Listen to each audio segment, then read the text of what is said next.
Olá, pessoal, tudo bem? Antes de nós prosseguirmos com os vídeos sobre educação clássica, resolvi gravar esse vídeo sobre a vida intelectual, que é um assunto importante, tanto para que a gente entenda melhor como podemos levar uma vida de estudo, como podemos nos educar, como podemos educar os nossos filhos, os nossos alunos. Então, nós vamos ver alguns elementos importantes. Vale destacar que se a gente compreende que a inteligência é a capacidade de aprender a verdade, então, naturalmente, nós precisamos desenvolver a nossa inteligência para que a gente faça as melhores escolhas, né, para que a gente consiga interpretar a realidade da melhor forma. Tudo bem?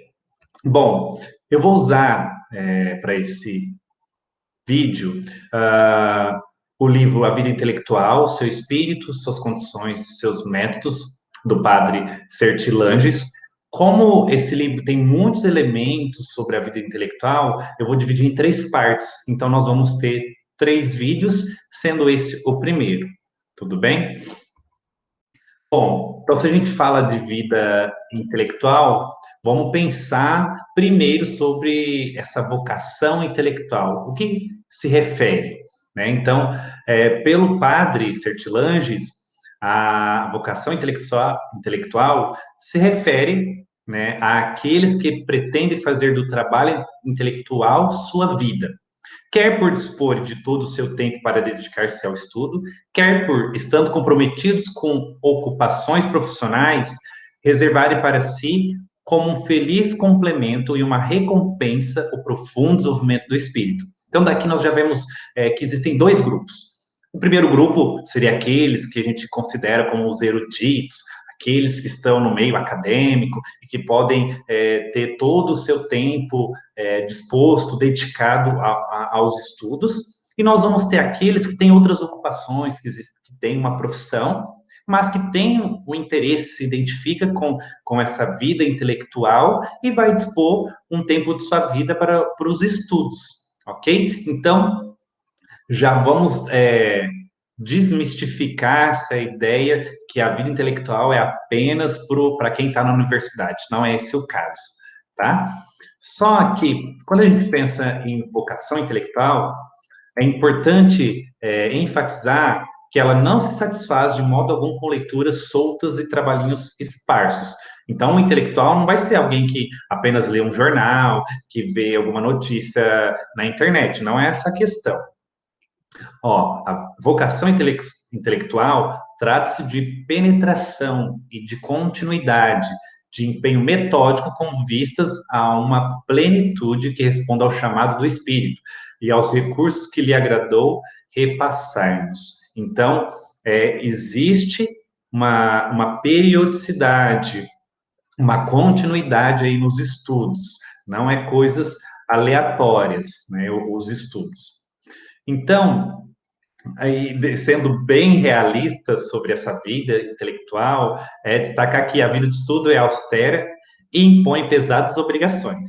Ela traz compensações, por sinal, generosas, né? Mas ela exige um investimento à altura de poucos.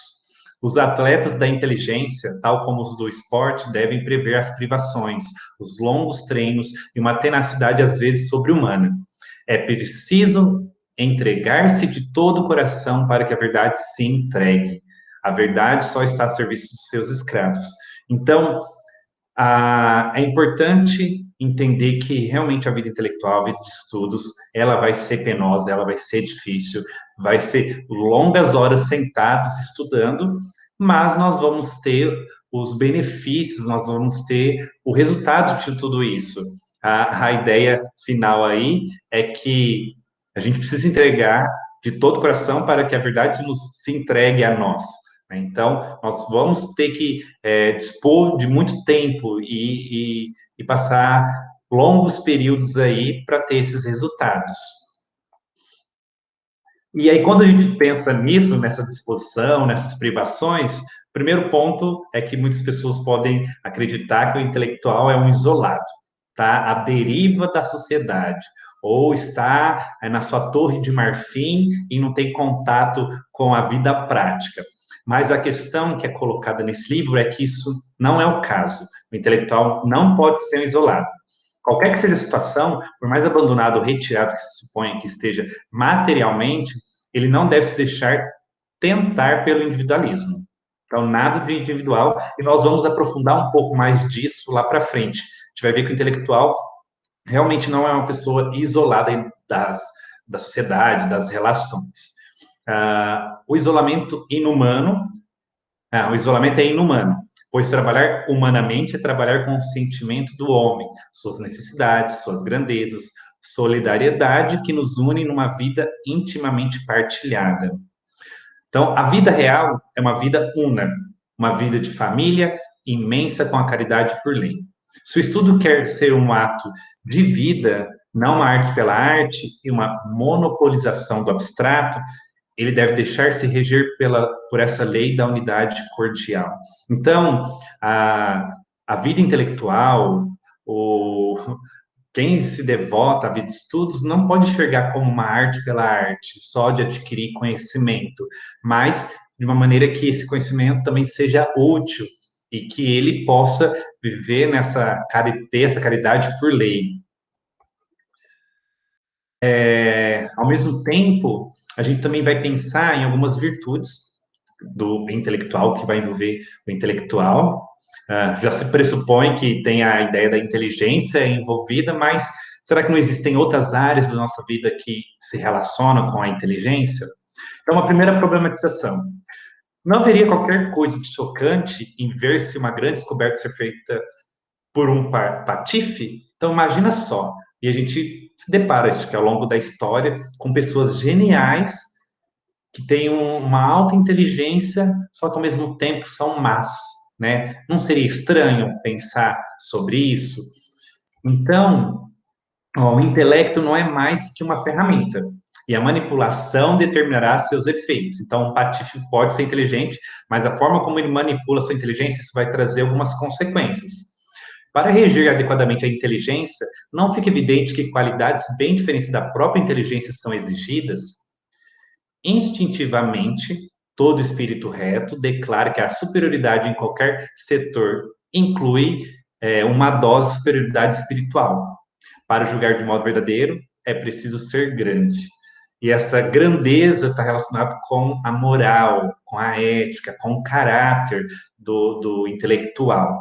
Então, um espírito reto, uma pessoa de caráter, vai entender que precisa existir essa ideia da sua moral bem definida.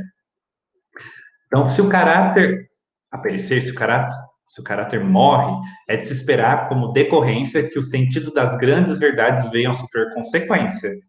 O espírito, não estando mais sob controle, não encontrando mais seu nível, enveredará por declives escorregadios, e sabe-se que um pequeno erro inicial chega grande ao final. A força lógica poderá jogar mais para baixo aquele cuja alma deixou o discernimento sem proteções. Daí tantas quedas estrondosas e tantos equívocos, às vezes geniais, por parte de mestres desorientados. Então, o próprio raciocínio, a própria lógica vai ser afetada se seu caráter ele não está protegido, se não existe um discernimento aí. Né? Então, um pequeno erro inicial, então, se não for trabalhado as virtudes, o intelectual vai chegar no final com algumas consequências que podem ser ruins. E aí, quando a gente pensa sobre os elementos que compõem o intelectual em particular e a própria humanidade em geral, né, o que constitui o homem? E aí isso está relacionado com uma antropologia filosófica.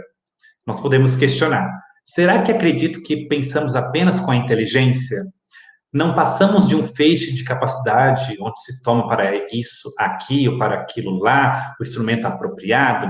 Então, aqui até é importante a gente entender que a antropologia filosófica nos dá um discernimento, um entendimento sobre elementos que compõem o ser humano E se a gente entende os elementos que compõem o ser humano, são os elementos que a gente tem que trabalhar quando a gente vai educar, tanto a nós quanto o outro. Então, a primeira questão é que a gente vai perceber é que o homem não é só razão, não é só inteligência. Ele é composto, como diria C.S. Lewis, pela razão, pela emoção e pela volição. Então, são três áreas que deveriam ser trabalhadas numa educação. Nós pensamos com toda a nossa alma, declarava Platão. Iremos dentro em pouco mais longe e diremos com todo o nosso ser. O conhecimento diz respeito a tudo em nós, desde a ideia vital até a composição química da mínima célula. E aí, olha aqui umas consequências que a gente vê na inteligência, no intelectual. Ó, as desordens mentais de toda e qualquer natureza, os estados delirantes, as alucinações, as astenias e as hiperstenias, as desadaptações, e seja de que espécie forem, são provas concretas de que não é o espírito sozinho que pensa, e sim o homem. Então, doenças, diversos elementos que afetam o corpo, a mente, isso vai repercutir na forma como a pessoa pensa. Então, tem uma holística aí que é a ser considerada. Ó, como farão para pensar adequadamente com uma alma doente? Ou com um caráter doente, né? Com um coração triturado pelos vícios, dilacerado pelas paixões, desorientado por amores violentos, ocupados, né? Então, observem vários elementos aí que vão influenciar os vícios, paixões, os amores violentos. Há um estado de lucidez e um estado de cegueira da alma, dizia Greitrich. Um estado são e, consequentemente, sensato, e um estado insensato. Certo? Então, nós temos que tomar cuidado com essas outras áreas da nossa vida, porque isso afeta a nossa inteligência e, consequentemente, a nossa vida de estudos aí. E nós vamos se deparar com alguns inimigos do saber, do conhecimento. Obviamente, o primeiro seria a ininteligência, ou a estupidez, né, ou a ignorância. Ó, tanto que o que estamos dizendo dos vícios, das virtudes, do seu papel na ciência, pressupõe sujeitos em pé de igualdade no restante. Então, as outras questões precisam estar em pé de igualdade, e aí a gente vai perceber que essa ignorância vai afetar o conhecimento e o saber. Mas, além da estupidez, que inimigos os senhores receiam? Não pensaram na preguiça, onde ficam soterrados os melhores entre os dons? Às vezes existem pessoas que têm facilidades em alguma área, e isso faz ser considerado como um gênio, e os próprios gênios acabam sendo preguiçosos, né? Então, é um inimigo do conhecimento.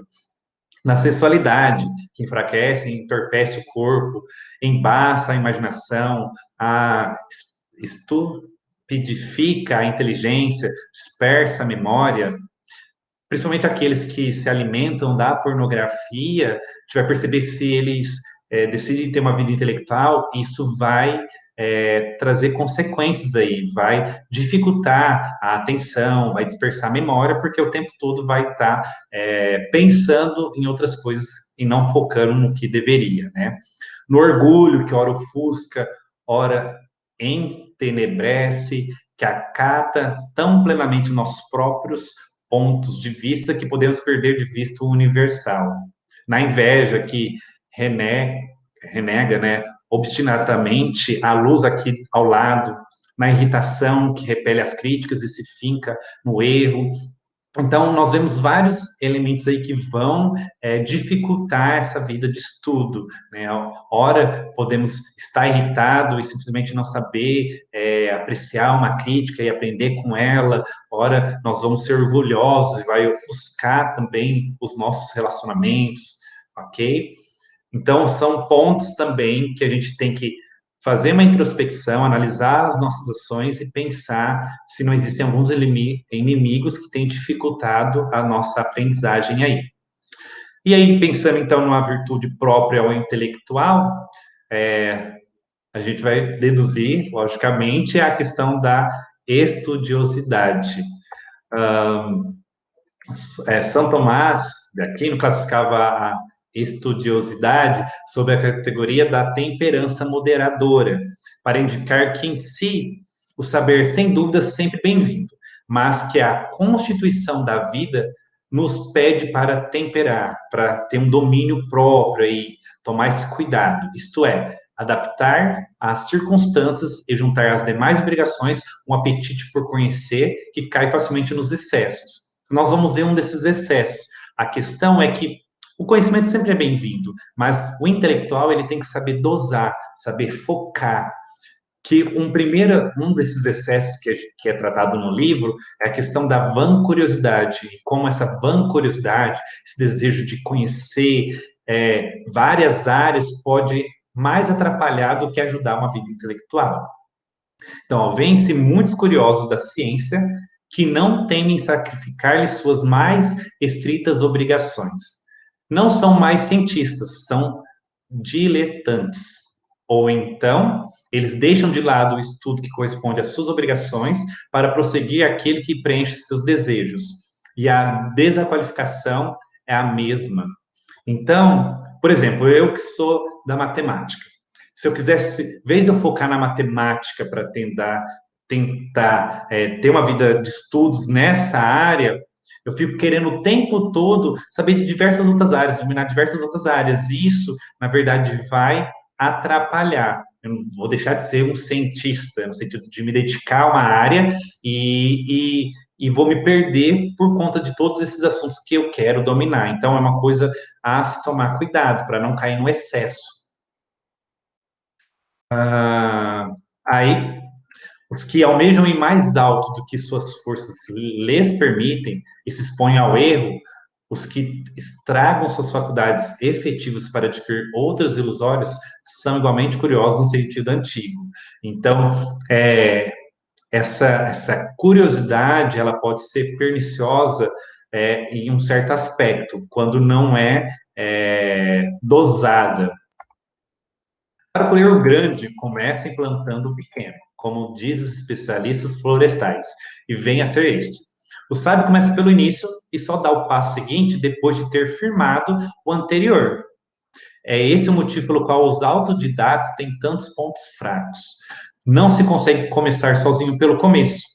Quando nos juntamos ao grupo em andamento, ele põe a nosso dispor etapas já superadas sem indicar o caminho para a sua superação.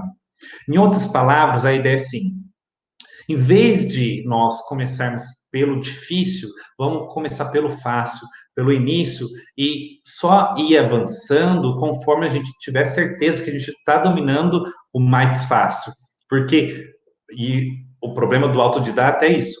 Às vezes ele não sabe muito bem selecionar o que vai estudar e começa pelo difícil, começa lendo aqueles filósofos super complexos, e isso vai ser mais pernicioso do que benéfico. Então, nós temos que tomar esse cuidado.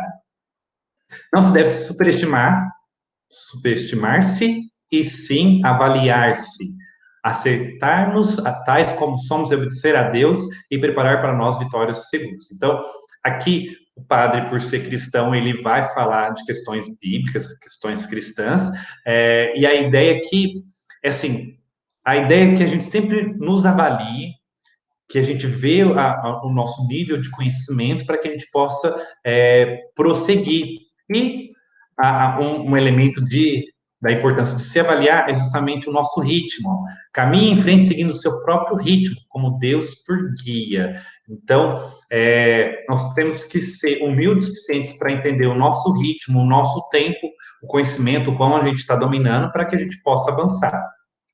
São Tomás acrescenta a essas precauções necessárias a preocupação em não deter sua curiosidade nos objetos cá na Terra em detrimento do objeto supremo. Que o estudo não tome o lugar do culto, da oração, da meditação direto sobre as coisas de Deus. Então, para nós cristãos, nós temos que tomar esse cuidado. Nunca que a vida intelectual, nunca que a vida de estudos deve tomar o lugar de Deus, o lugar daquilo que nós fazemos para nos relacionarmos com Deus. A vida intelectual vai ajudar? Sim, vai ajudar, mas nós precisamos tomar esse cuidado. E não poderia deixar de falar nesse primeiro vídeo sobre a disciplina do corpo, que nós vimos que existem vários elementos que afetam a inteligência, e o corpo é um deles. Então, o pensamento, a inteligência, vai nascer em nós depois de longas preparações em que a máquina corporal em seu todo está em operação. Tudo no intelectual deve ser intelectual. Então, o corpo tem que ser intelectual também. As compleições físicas e mentais, a substância homem, estão ao serviço dessa vida especial que, por certos ângulos, parece tão pouco humana. Vamos mantê-la livre de obstáculos. Então, para a vida intelectual, para a inteligência, precisa se manter livre de obstáculos. Vamos nos tornar uma harmonia cujo resultado será a conquista do verdadeiro. Então, ó, em situação de igualdade de dons, então das pessoas que têm o mesmo dom, é certo que a doença se constitui um fator de séria inferioridade. Então, a doença vai atrapalhar, mesmo que pessoas tenham os mesmos dons aí, uma mesma vida de estudos. A doença, então, ela diminui o rendimento, ela interfere na liberdade da alma, nos momentos em que esta desempenha suas delicadas funções, ela distrai a atenção, ela pode falsear o raciocínio pelos efeitos da imaginação e da emotividade que o sofrimento provoca. Uma doença do estômago, por exemplo, né, uma dor de dente, muda o caráter de um homem. Seu caráter muda seus pensamentos. Então, uma alma sã, um corpo são continua sendo ideal. Então, essa desculpa que muitos intelectuais dão, que não tem tempo para cuidar do corpo, é problemática, né? Nunca conseguiremos desenvolver, nos autoeducar e educar outros se nós não tomarmos cuidado também com essa disciplina do corpo. Então, algumas recomendações. Levem tanto tempo, não, levem tanto quanto possível uma vida ao ar livre. É um fato comprovado que a atenção, esse nervo da ciência, está em estreita correlação com a respiração. E para a saúde em geral, é sabido que a abundância de oxigênio é uma condição básica. Janelas abertas ou entreabertas, dia e noite, quando a prudência o permitir, né? Dependendo de algum lugar, pode ser perigoso. Então, essa orientação, essa sugestão tem que ser avaliada. Principalmente, façam isso se combinados com movimentos que as ampliem e as normalizem. Passeios antes e depois do trabalho, ou até mesmo entremeados com ele. Então, é importante ter esses passeios, esses intervalos aí entre os estudos, para que seja mais eficiente a vida intelectual. A outra recomendação é importante trabalhar uma postura que libere os pulmões e não comprima as vísceras. Então, a questão ergonômica é super importante. Ficar curvado muito para frente, isso vai atrapalhar, né? A questão da luz, certo? Ó, é salutar interromper de vez em quando uma sessão de estudo aplicado para respirar profundamente, para se estirar em 2 ou 3 movimentos ritmados que relaxam o corpo e o impedem de ficar, por assim dizer, todo moído e quebrado. Aqui, eu até já faço uma recomendação, que tem pessoas que usam aquele Pomodoro, existe um aplicativo que vocês podem utilizar. Pomodoro é você fazer turnos de estudo de 25 minutos e pegar um intervalo de 5. Então, você pode programar o aplicativo para fazer isso e te avisar, né? Eu, pessoalmente, utilizo intervalos de estudo. Eu estudo em turnos de 45 minutos e faço um intervalo de 15. Nesses 15 minutos é um momento para você se distanciar do livro, do que você está lendo, do que você está estudando, para respirar, fazer algum alongamento, essa ideia, porque quando você voltar, você vai conseguir se focar e ficar ao longo do dia estudando. Descobriu-se que inspirar profundamente e se alcançando sobre a ponta dos pés em frente à janela aberta é ainda mais eficaz. Invistam nisso tudo para não incorrer numa congestão de seus órgãos e a sua consequente debilitação. Mais algumas recomendações, uma sessão de exercício físico por dia faz se necessário. Lembre-se do comentário do médico inglês. Aqueles que não encontram tempo para fazer exercícios terão de encontrar tempo para ficar doentes. Então, é inevitável. Se você não cuida da sua saúde, você vai ficar doente E aí, o tempo que você está achando que está ganhando e não fazer atividade física, em algum momento você vai ter que tirar para cuidar da sua saúde, da sua doença. Então, é antes você cuidar da sua saúde e fazer exercício físico para não chegar a esse ponto. Programe seriamente suas férias uma vez por ano e acessoriamente no decorrer do ano. E não entendo com isso a ausência total de trabalho, o que seria relaxante demais para faculdades já por si inconstantes. E sim predominância do repouso, do ar livre, do exercício em plena natureza. Então, a questão de ter férias, de ter um recesso aí, aproveitar para descansar, é importante também para a vida intelectual. E claro, você pode tirar alguns dias para não fazer nada e outros dias fazer ou ler alguma coisa, estudar alguma coisa, mas é, ter um ambiente mais favorável, de estar em repouso, em ar livre, enfim. Seja cuidadosos com sua alimentação, comida leve, leve, simples, moderada quanto à quantidade e ao preparo, lhes permitirá maior prontidão e liberdade no trabalho.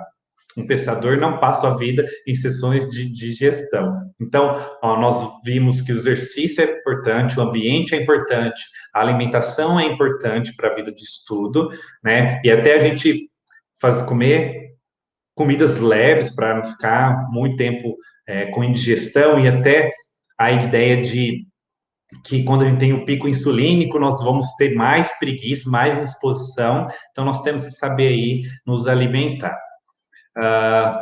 Além disso, o sono é importante, aí não invistam nem nele, né, no sono, nem muito e nem pouco. Em geral, há uma recomendação de dormir no mínimo umas 6, 7 horas e no máximo umas 9 horas. Então, nem muito, nem pouco.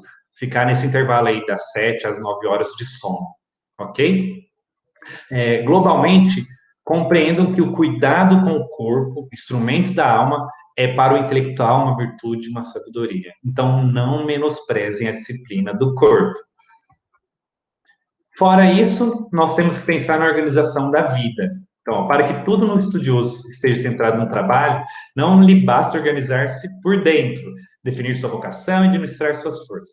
Falta ainda arrumar sua vida. E com isso quer dizer no tocante à ambientação, às obrigações, ao convívio e ao cenário. Primeiro ponto, simplifique. Os senhores têm uma viagem difícil pela frente, não se sobrecarreguem com bagagens. Então, tudo que na vida puder simplificar, simplifica. Tem que cuidar da alimentação? Vê um modo de você tirar um tempo para fazer uma comida, congelar e facilitar durante a semana, durante o tempo que você tem, para você não perder tempo com isso. E aí você tem que avaliar outras áreas da sua vida que você pode simplificar. Muita paz, um toque de beleza, algumas sociedades domésticas para poupar tempo. É tudo quanto é preciso. Reduz suas atividades sociais. Observe que a gente falou que não, o intelectual não é um isolado, mas nós precisamos simplificar, reduzir algumas atividades sociais. Nós não precisamos toda semana, todo momento sair com amigos, por exemplo. Principalmente se a pessoa trabalha e tem que ter só poucas horas de estudo, então as atividades sociais vão ter que ficar concentradas, talvez para o final de semana, em algum outro momento. O trabalhador comprometido num relacionamento pode e deve fazer desse relacionamento uma força, uma motivação para a sua obra e uma das formas de seu ideal. Então, aqui, dentro dessa organização da vida, nós também temos que pensar. Existem pessoas que são casadas. Então, o casal, o homem e a mulher, eles precisam se ajudar. Eles têm que tirar força desse relacionamento. Os filhos, às vezes, podemos pensar que eles vão atrapalhar, mas a energia que talvez você gasta se dedicando ao filho vai ser a mesma que você vai se sentir inspirado para se dedicar à vida dos estudos. Então, os próprios filhos podem ser uma inspiração aí para você se dedicar e querer se autoeducar, né? Para que você também tenha condições de cuidar dos seus filhos. Então, aproveitem os seus relacionamentos. Um outro elemento aí a ser destacado, então, não confundir o isolamento. Aqui nós vamos falar da importância da solidão. Por quê? Deve-se deixar de lado as banalidades, deve-se praticar o retiro. O retiro é o laboratório do espírito. A solidão interior e o silêncio são duas asas, né, dessa parte aí da vida intelectual. Por quê? Nós precisamos de um ambiente em que exista mais silêncio para que a gente possa se concentrar, ter a devida atenção, ao mesmo tempo que a gente possa ter esse momento de contemplação, de reflexão, isso tudo vai nos formando. Então, de conservar essa solidão nesse aspecto. Além disso, ó, sejam, pois, lentos para falar e lentos para ir ao local onde se fala, porque muitas palavras fazem o espírito esvair-se como água. Paguem com sua cortesia para com todos o direito de frequentar verdadeiramente apenas aqueles poucos com quem o relacionamento é proveitoso. Então, assim, é importante, é inevitável. Não que a gente vai deixar de dar atenção para as outras pessoas, mas se o nosso tempo é reduzido, a gente vai ter que selecionar os lugares, as pessoas que nós vamos estar, e até que essas amizades, essas pessoas possam ser proveitosas, que venham nos ajudar nesse processo da vida dos estudos. Não corram atrás das novidades que ocupam o espírito em vão. Não cuide de ações e de conversas seculares, isto é, sem repercussão moral ou intelectual. Evitem os trâmites inúteis que desperdiçam horas e favorecem a ociosidade do pensamento. Tais são as condições do recolhimento sagrado. Então, muitas vezes a gente quer perder tempo em debates, de ficar na internet, mas a questão é, conserve a solidão, aproveite o tempo que você tem para os seus estudos. A solidão nos proporciona contato consigo próprio, contato tão indispensável se quiserem realizar-se a si próprios e não ser mais o papagaio de um punhado de fórmulas que aprenderam. Então, nós vemos muitos aí se dizendo intelectuais e é apenas uma reprodução daquilo que eles ouviram, né? Então, na verdade, essa vida intelectual de estudo vai ajudar na sua formação aí, na sua inteligência. Antes de dar a verdade, adquira e não jogue fora o grão de sua semeadura. Nós também temos a ideia que, então, como o intelectual não é um indivíduo isolado, compere com seus semelhantes. O primeiro relacionamento do intelectual, aquele que o qualificará segundo o que ele é, sem prejudicar suas necessidades e seus deveres de homem, é o relacionamento com seus iguais, com os pares, com aquelas pessoas que têm a mesma intenção, a mesma visão aí dos estudos. Eu disse relacionamento, né? Mas preferia dizer cooperação, pois relacionar-se sem cooperar não é agir de maneira intelectual. Por fim dessa parte, de quanto trabalho poderíamos nos poupar se soubéssemos unir-nos ou entre ajudar-nos, se em grupos de 6 ou 7, partilhando o mesmo modo de pensar, procedêssemos por ensinamento mútuo, tornando-nos recíproca e alternadamente aluno e mestre. Se até, por não sei que feliz concurso das circunstâncias, pudéssemos viver juntos. Então, aqui, ó, a primeira parte, o interessante de estar com os pares, com as pessoas que têm a mesma visão, é que pode ter esse movimento de ensinar e de aprender juntos. Isso é um elemento, inclusive, importante aí na educação clássica.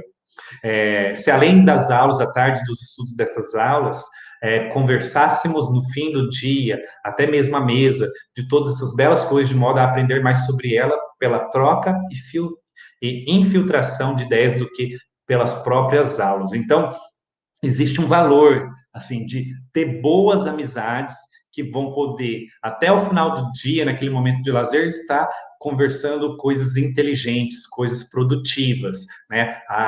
No momento de almoço, janta, da alimentação, de poder haver essas trocas. Então, há também um último elemento de cultivar os relacionamentos necessários. É inevitável, na vida existem, por conta dos espaços e dos lugares que a gente frequenta, alguns relacionamentos são necessários, então vamos aproveitá-los. Pois não se esqueça de que nos convívios, mesmo corriqueiros, sempre encontrarão o que colher. Isolamento demais empobrece. Então, aproveitar mesmo essas outras convivências. A riqueza infinita do real tem também muito a nos instruir. É preciso frequentá-lo com espírito contemplativo porém, a ideia é não desertar, né? Então, é importante esse contato com o real, com a realidade, porque a realidade também nos instrui. E aí, ah, é bem colocado que A Sociedade é um livro a ser lido, apesar de ser um livro banal. A Solidão é uma obra-prima, mas lembre-se das palavras de Leibniz, que até do mais imprestável dos livros sempre conseguia tirar algum proveito. Então, mesmo naquelas situações mais que parece que não tem um valor, nós poderemos tirar algum proveito. Os senhores não pensam sozinhos, tal como não pensam unicamente com a inteligência.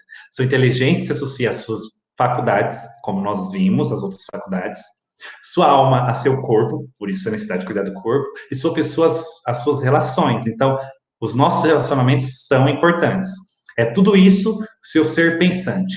Componham-no o melhor que puderem, mas que as próprias taras que lhe apresentar, tal como as doenças que tiver, tornem-se valores por meio de algum louvável gesto de sua grandeza de alma. Então, se nós não temos bons amigos que podem estar vinculados a essa vida intelectual, que a gente procure, mesmo de maneira remota, que a gente possa identificar isso, cultivar bons relacionamentos e mesmo diante de algumas circunstâncias, a gente pode nos aproveitar para que a gente se desenvolva. Por último, manter a dose necessária de ação. Mesmo sem obrigação, sempre é indispensável o pensador reservar uma parte do seu tempo e de seu coração à vida ativa. A vida intelectual necessita do alimento dos fatos. Encontram-se fatos nos livros, mas todo mundo sabe que uma ciência puramente livresca é frágil, né? Viver nessa parte abstrata, né? Ela padece do defeito do abstrato. Ela perde o contato e, em decorrência, oferece o raciocínio uma matéria excessivamente quintessenciada, quase que ilusória. A dose de ação recomendada ao pensador terá, pois, essa vantagem de estabilizar-se o espírito. Ela terá igualmente a de enriquecê-lo.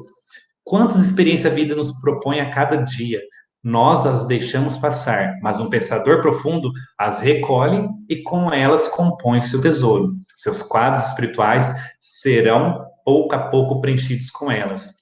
E suas ideias gerais, por um lado controladas, serão, além disso, ilustradas por uma documentação viva. Então, ter esse contato com a realidade é super importante, é o que vai ajudar na composição da inteligência e não viver apenas nessa abstração, nessa parte teórica, ok? Então, é um ponto importante a ser considerado aí na vida intelectual. Ok, pessoal? Então, sim, por enquanto, a gente para por aqui. Nós daremos prosseguimentos nos próximos vídeos com mais outros elementos, alguns métodos importantes. Espero que vocês aproveitem. Não deixem de comentar, de compartilhar, de curtir. E se você ainda não é inscrito no canal, não deixe de se inscrever, aperte o sininho aí, tá bom? Até a próxima. Um abraço.